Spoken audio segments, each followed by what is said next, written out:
এরে নবীর উম্মতের দল মুসলমান, ইব্রাহিম আলাইহিস সালাম চোখের পানি ছেড়ে কান্দে। আল্লাহ তাআলা জানায় দেয়, ও পয়গম্বর, আপনি কি আগুনের ভয়ের কারণে কাঁদতেছেন নাকি? আপনাকে আগুনের মধ্যে ফালানো হবে, আগুনের মধ্যে জ্বলিয়া পুড়িয়া সারকার হয়ে যাবেন, এই জন্যে কান্দেন। ইব্রাহিম ডাকদা বলে, না না, আমি ইব্রাহিম আগুনের ভয়ের কারণে চোখের পানি ছেড়ে কান্দি না। আল্লাহ বলে, পয়গম্বর, তাহলে আপনি কি জন্যে চোখের পানি ছেড়ে কাঁদতেছেন? ইব্রাহিম আলাইহিস সালাম ডাকদা বলে, ও দয়ার মালিক, দুনিয়ার মধ্যে দেখি মা যদি মারে সন্তানকে, সন্তান বাবার কাছে যায় আশ্রয় নেয়, আবার বাবায় যদি সন্তানকে মারে মায়ের কাছে আশ্রয় নেয়। কিন্তু দুনিয়াটা এমন হয়ে গেল, আজকে আমার জন্মদাতা পিতা আমাকে উলঙ্গ করার জন্যে কাপড়ের মধ্যে হাত লাগাইয়া দিছে। এই জন্যে আমি কাঁদতেছি, ও দয়ার মালিক, আজকে আপনি আমাকে এই হাজার হাজার মানুষের সামনে বেইজ্জতি করবেন না। আল্লাহ বলে, ও জিবরাইল, জলদি করিয়া যাও, আমার পয়গম্বর ইব্রাহিমের কাছে জান্নাত থেকে জান্নাতি পোশাক নিয়ে যাও। জিবরাইল আলাইহিস সালাম জান্নাতের পোশাকগুলি আনিয়া আমার নবী ইব্রাহিম আলাইহিস সালামের শরীরের মধ্যে পড়াইয়া দিছে। এরে নবীর উম্মতের দল, বলে এমন সময় আসমানের দরজাগুলি আল্লাহ তাআলা খুলিয়া দিছে। আসমানের ফেরেশতাগুলি তাকায় আছে করুণ দৃশ্য দেখিয়া। আসমানের ফেরেশতাগুলি আল্লাহকে ডাকতে বলে, ও দয়ার মালিক, এ কেমন দৃশ্য! আপনার বন্ধু, আপনার খলিল আজকে আগুনের মধ্যে পড়ে যাইতেছে। বলে দুনিয়ার সমস্ত মাখলুক পর্যন্ত ব্যথায় ব্যথিত। বলে এমন সময় দেখা যায় একটা ছোট্ট একটা ব্যাঙ, বলে ওই ব্যাঙটায় বলে বারবার পানির মধ্যে যায়, পানি পান করে আসে, আবার পয়গম্বর ইব্রাহিম আলাইহিস সালামের অগ্নিকুণ্ডের দিকে পেশাব করে। ওই পেশাব তো যায় না, আগুনের কাছে যায় না, ওই আগুনের দিকে পেশাব করে। আরেকটা রক্ত চোষা কালকাশ বলে এই রক্ত চোষা আগুনের দিকে তাকায়া তাকায়া জোরে জোরে ফু দেয়। আল্লাহ তাআলা ডাকদা বলে, এ রক্ত চোষা, কি ব্যাপার? তুমি কেন আগুনের দিকে ফু দিতেছো? তোমার ফুয়ে তো আগুন নিভবেও না, আগুন জ্বলবেও না। বলে এই রক্ত চোষা জবাব দেয়, ও আল্লাহ, আপনি তাকায় দেখেন দুনিয়ার মানুষগুলো, দেখো আমি নমরুদের পক্ষে আছি। জোরে বলেন নাউজুবিল্লাহ। আমি নমরুদের পক্ষে আছি। আল্লাহ তাআলা বলে, কি ব্যাপার? তুমি যে একটু পেশাব করো, এই পেশাবের পানি তো আগুনের ধারে কাছেও যায় না, আগুন নিভবে তো দূরের কথা, তুমি কি জন্যে আগুনের দিকে পেশাব করতেছো? ব্যাঙ আল্লাহকে ডাকদা বলে, ও দয়ার মালিক,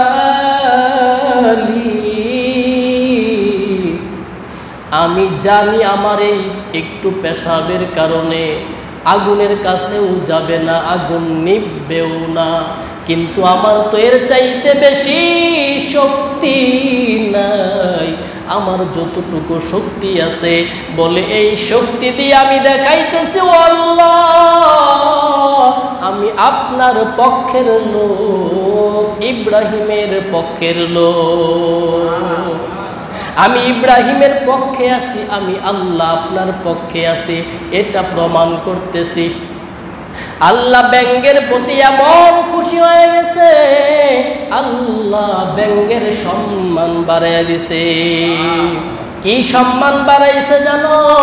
বলে আল্লাহ ডাকদা বলে, ব্যাঙ, আজকে তুই আমার বন্ধুর পক্ষে যাওয়ার জন্য যতটুকু শক্তি ব্যয় করলি, আজকে তুই এমন দৃশ্য দেখাইলি, আমার পক্ষে, আমার ইব্রাহিমের পক্ষে তুই থাকলি, এই জন্যে আমি আল্লাহ কিয়ামত পর্যন্ত তোর সম্মান বাড়াইয়া আমি আল্লাহ তোর ব্যাঙের পেশাবকে পবিত্র বানায়া দিলাম। আল্লাহু আকবার।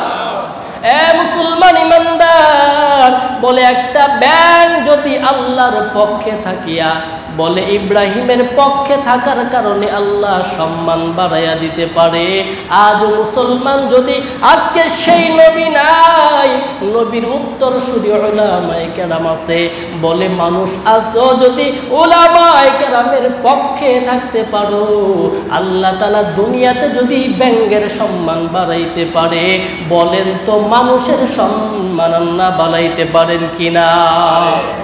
মুসলমান ইমানদারেরা, বলে এই জন্যে আবার ব্যাঙের মধ্যে কোয়ালিটি আছে দুইটা। এখানে মাসআলা হলো, যেই ব্যাঙ আপনার ঘরে থাকে, এটা কি ব্যাঙ হয়? কুনু ব্যাঙ, কুনি ব্যাঙ। ঘরে যেটা থাকে এইটা দেখবেন, এই ব্যাঙের আপনি যতবার পারা লাগবে ততবার পেশাব করবে। কি কথা ঠিক না? এই বরকত আল্লাহ দিয়ে দিচ্ছেন। একবার পাড়া লাগার পরে, একবার পেশাব করার পরে আবার তো যায় এসে পানি খায় আসে না, কি আসে নাকি? ওই ঘরেই থাকে। আবার দেখবেন একটু পরে আবার পাড়া লাগলে আবারও পেশাব করে। কি কথা ঠিক না? বল, এই ঘরের যেই ব্যাঙ, আপনি রাস্তাটা চলতেছেন, রাত্রে নামাজে আসতেছেন অথবা কোথাও যাইতেছেন, হঠাৎ করে ব্যাঙের সাথে পাড়া লাগলো, পেশাব করে দেয়, যদি এটা যদি শরীরে লাগে, বলে এই ব্যাঙের পেশাব এটা অপবিত্র না, পবিত্র থাকবে শরীর। সুবহানাল্লাহ বলে। আর যেই ব্যাঙটা আপনার পানিতে থাকে, এটাতে কি কয়? বাউয়া ব্যাঙ। হ্যাঁ, বলে এই ব্যাঙ, এটার পেশাব আবার অপবিত্র। মাসলাটা ক্লিয়ার করে দিলাম।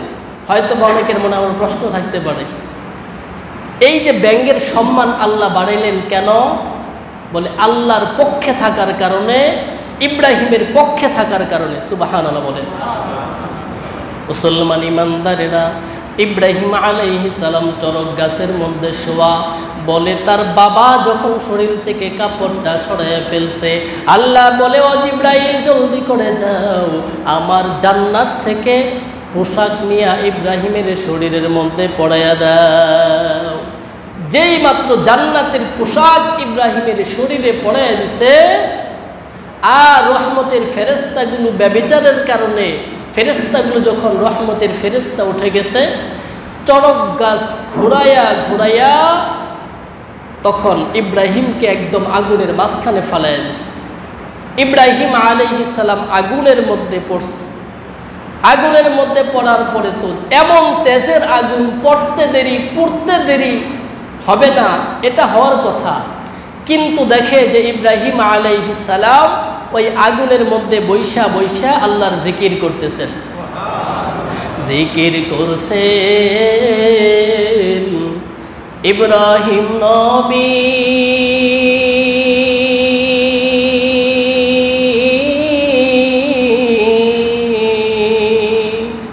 নম্রদের আগুনে ফেলি, আগুন হইল ফুল বাগিচা। আল্লাহু আকবার। আগুন হইল ফুল বাগিচা, নবীর পশম জ্বলে না।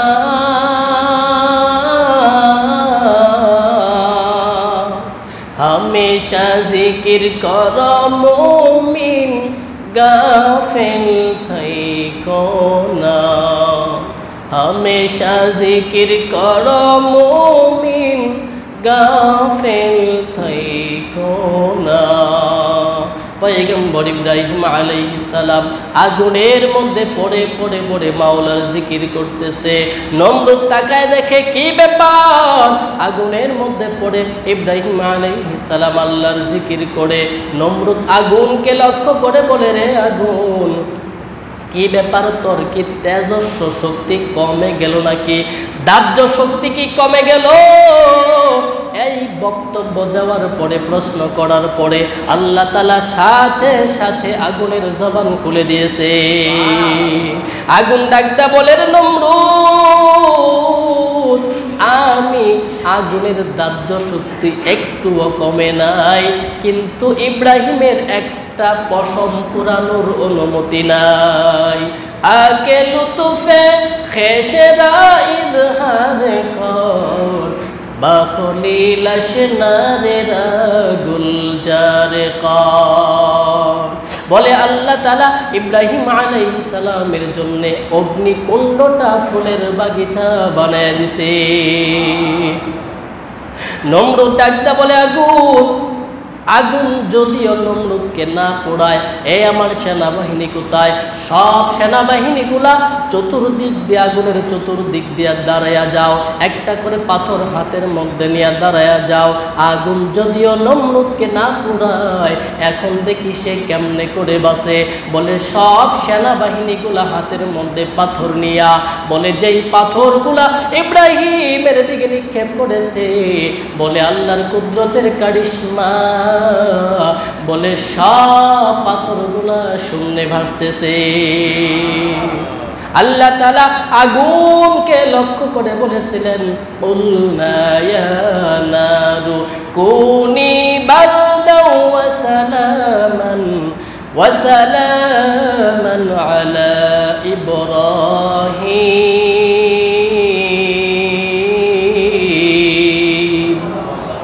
আল্লাহ তাআলা আগুনকে লক্ষ্য করে বললে, রে আগুন, সাবধান, খবরদার, আমার ইব্রাহিমের জন্য তুমি আরামদায়ক ঠান্ডা হয়ে যাও, শান্তিদায়ক ঠান্ডা হয়ে যাও।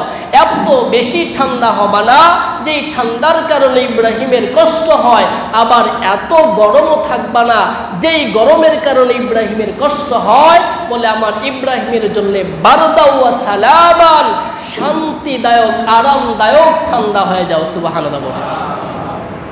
বলে নমরুদ যখন দেখলো যে আগুনেও পোড়াইতে পারলো না, পাথর দিয়া নিক্ষেপ করলাম, পাথরও তাকে জ্বালাইতে পারলো না, পাথরও তার গায়ে লাগলো না, শূন্যে ভাসতেছে, তখন তাফসিরের কিতাবের মধ্যে আসছে নমরুদ মানসিকভাবে একটু প্রস্তুতি নিয়েছিল যে আসলেই ইব্রাহিম যেই আল্লাহর গোলামি করে সেই আল্লাহই আসলে ঠিক। সুবহানাল্লাহ বলেন।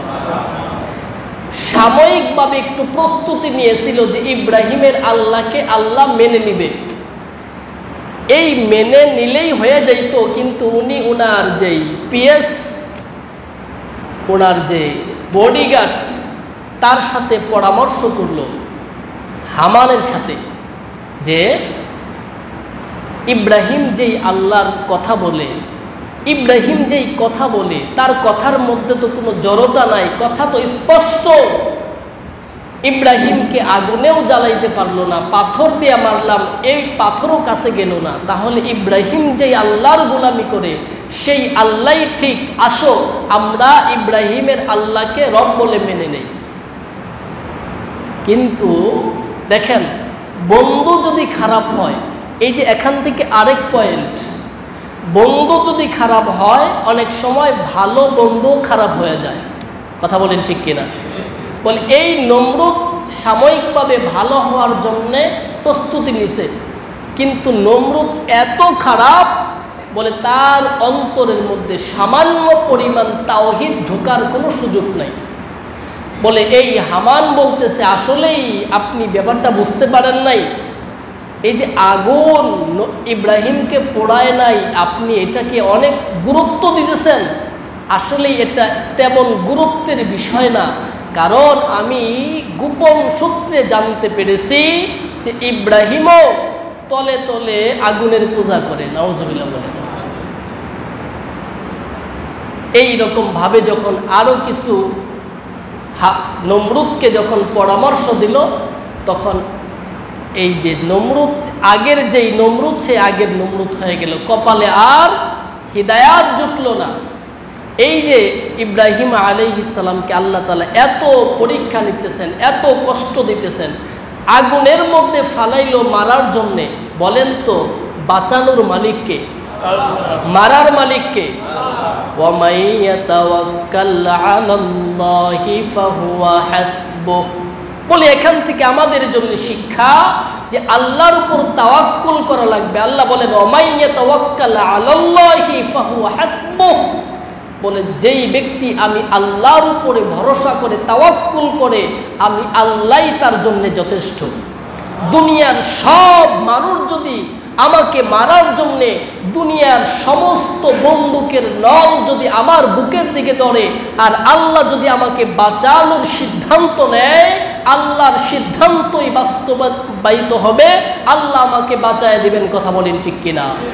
আর যদি আল্লাহ আমাকে মারার সিদ্ধান্ত নেন, দুনিয়ার সব মানুষ যদি আমাকে বাঁচানোর চেষ্টা করে, তাহলে দুনিয়ার সব মানুষ মিলাও আমাকে বাঁচানো সম্ভব না। এই কথার ইয়াকিন, এই বিশ্বাস আপনার আমার অন্তরের মধ্যে ঢুকানো লাগবে।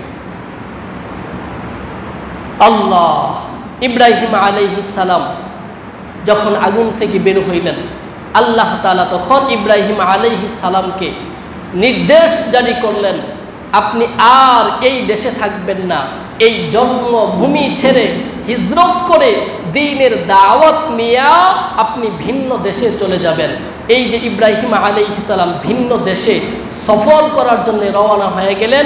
এ পর্যন্তই আলোচনা এই জুমায় থাকবে, সামনের থেকে আলোচনা চলবে। আল্লাহ তাআলা আমাদের সকলকেই এই যে পয়েন্টে 1 নাম্বার প্রথমে শিখলাম যে ইব্রাহিম আলাইহিস সালাম বাবাকে দাওয়াত দিয়েছেন, বাবাই নির্যাতন করছেন, এরপরেও কিন্তু ইব্রাহিম আলাইহিস সালাম বাবার সাথে খারাপ আচরণ করেন নাই।